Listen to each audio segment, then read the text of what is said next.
रात्री ही गाडी बघितली मेटेओर 650, खूप आवडली. आता आपल्या आयुष्यात कधी येते काय माहिती. सगळ्या गोष्टींसाठी तर आपले प्रयत्न चालूच आहेत. तर नमस्कार मित्रांनो, स्वागत आहे तुमचं आपल्या नवीन ब्लॉगमध्ये. सकाळी ब्लॅक कॉफी आणि त्यासोबत आपलं प्री वर्कआउट मिल म्हणजेच ओट्स खाल्ले. त्यानंतर गाडी काढून निघालो जिमला. पोचल्यानंतर घेतले बजरंगबलीचे दर्शन आणि वर्कआउट सुरू केला. आज लेग डे असल्यामुळे सुरुवातीला घेतले स्क्वॉट्स, त्यानंतर मारले हेवी वेट लेग प्रेस आणि लास्टला गेले स्ट्रेचिंग. मग वर्कआउट संपून निघालो घरी. जाता आता आपली ही भाऊ भेटले. आपण गल्लीत राहिला असताना खूप लहान होती, आपल्याला अजून विसरले नाहीत. ती एक गोष्ट भारी वाटली. भाऊंनो, ती पण भागात टॉप म्हणतात का नाही बघा.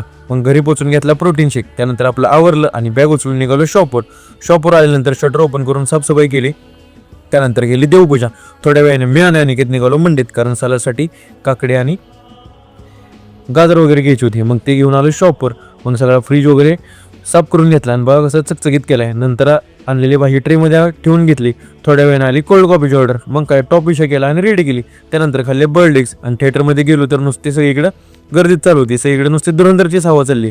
थोड्या वेळाने आला तुषार. मग त्याच्याकडून आपल्या पॉवर पॉईंटचं काम करून घेतलं. मग दुपारी मस्तमध्ये केले जेवण. थोड्या वेळाने परत आली कोल्ड कॉफीची ऑर्डर. मग काय लगेच रेडी करून दिली कस्टमरला. मग जरा सलाड बनवावं म्हणलं म्हणून गेलो दही आणायला.